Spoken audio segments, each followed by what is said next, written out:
bava mu mwaka umwe yakuyemo inda 3. Mwamwe mwumva icyo kintu, ibyo bintu mbirengaho ndakomeza ndamukunda.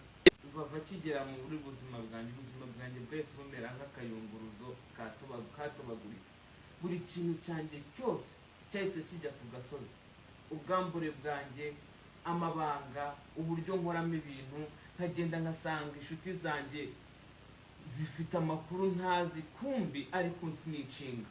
Ibazeho umuntu ageraho akwangisha ababyeyi. Ibyo twarabirenze, ndavuga ati okay, niba udashaka ababyeyi mu rugo iwacu, n'ubundi ababyeyi ntabwo ari bo banyubakira. Ninjya mbakumbura nzajya kubasura, si ngombwa ko bazana. Twagize gutya duhura n'ikibazo, video ijya hanze yacu, cyo turi mu gikorwa cy'abantu bakuru.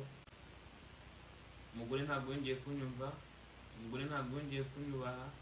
Mbese video yayigize icyitwazo n'ikikango cyo kumbwira uko nitwara kose, umaze kwiyereka nukora ikintu icyo cyose nzagufungisha. Mamagara mu rugo, turaza twiga ku bibazo bya hano. Ndababwira ati rero ikintu cyiza kitera akaduruvayo mu rugo rwa hano si uko turwana cyane, ahubwo tuba turi kuganira ku bintu runaka kitari kumvikana, umugore akavugira hejuru nk'aho ari gutabaza. Ubwo nanjye ikintu nakoze, nahise mfata inzu ndayifunga, ndagenda njya ku irebero. Ngeze ku irebero, umuturanyi barampamagaye ati ariko se kuri kwimuka? Ati njyewe se ndi kwimuka? Ati uri kwimuka? Ndababwira ati njye ntabwo ndi kwimuka, urabona hano hari ibintu hano harimo imitako, ibiki, ibitanda, ibintu byose yaratwaye. Ndangije numva nimva nkamusanga ahantu biri kuba ako kanya turaza kurwana, kandi niturwana amategeko arabizamo, sange ni njyewe uri kubiryoza. Ikintu nakoze, nahise ngendera uko.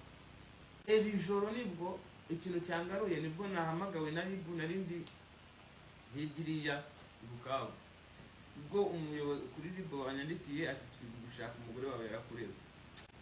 Ntibi bintu tubayeho, hari n'ibindi ntavuga uko sindi hano kumurega cyangwa kumushinja, ariko n'umuntu wambaniye bitari byiza pe, mu buryo ntabwo yambereye umugore mwiza. Ubwo ngubwo ikintu naketse, yaratwite, yarafite inda iri mu mezi 5, kandi buri gihe ashaka gukuramo inda arandiranja cyane, akanira stress, agashaka impamvu zituma ava mu rugo, akagenda akazagaruka inda yaravuyemo. Hari n'abantu bamuzi nk'ubu ntihabura umuntu uzivava ari kwita understanding ibintu ndi kuvuga. Niyo banjyana, icyo nzi cyo nuko Uwiteka abereyeho guca imanza.